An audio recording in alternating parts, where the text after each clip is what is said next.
Labadiena. Šiandieną finansų maklerio įmonė Finhill pakalbins Ūkio banko finansų tarnybos vadovą Arną Žalį dėl banko skelbtų veiklos rezultatų. Labadiena, ponas Arnai. Labadiena. Sakykit, kaip banko vadovai vertina savo banko grupės trečiojo ketvirčio rezultatą? Banko vadovybės nuomonė, banko grupės rezultatai yra geri.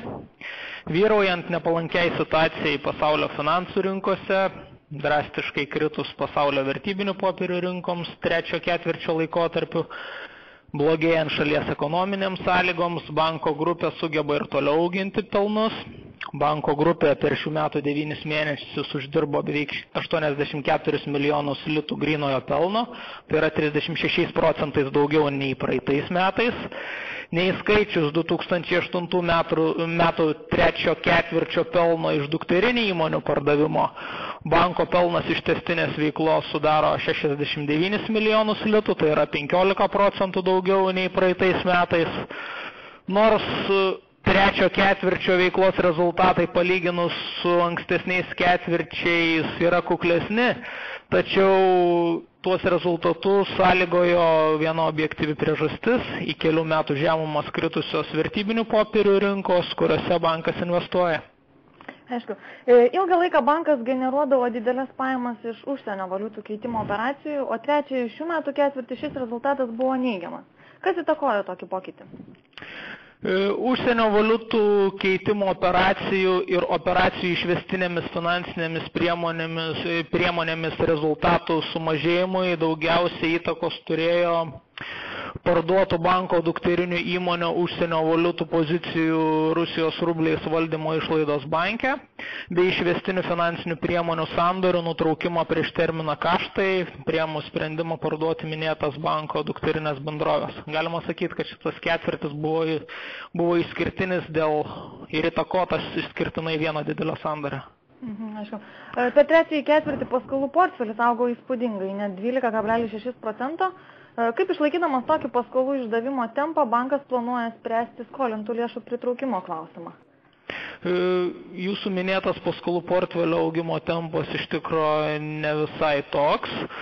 Bendras banko paskolų portfelio įskaičius ir paskolas finansų institucijoms, daugiausia banko dukterinėms lizingo įmonėms, augimas per trečią ketvirtį sudaro ne jūsų minėta 12,6, bet tik 4,6% ir yra sąlygotas ne tiek aktyvios trečio ketvirčio banko kreditavimo veiklos, bet ankstesniais laikotarpiais patvirtintų nebalansinių kreditavimo įsipareigojimų ir priimtų sprendimų.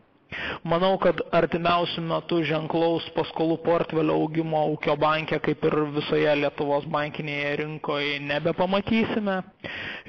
Šiaip įsivaizdavimui, ką bankas planuoja, sakykime taip, artimiausių kelių metų laikotarpių, tai turėtumėm pasakyti, kad mes tikimės, kad paskolų portfelio metinis augimas ateinančių gal 2 metų laikotarpių sudarys iki 15% kasmet.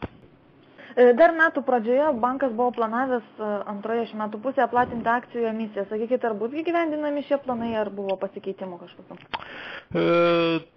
Planavome platinti naują akcijų emisiją ir planuotume, tačiau banko vadovybės netenkina dabartinę banko akcijų kainą biržoje. Sprendimas atidėti naujos akcijų emisijos platinimo planus nėra priimtas, bet tikimybė, kad platinsime naują akcijų emisiją, dabartinę akcijų rinkos kainą yra minimali.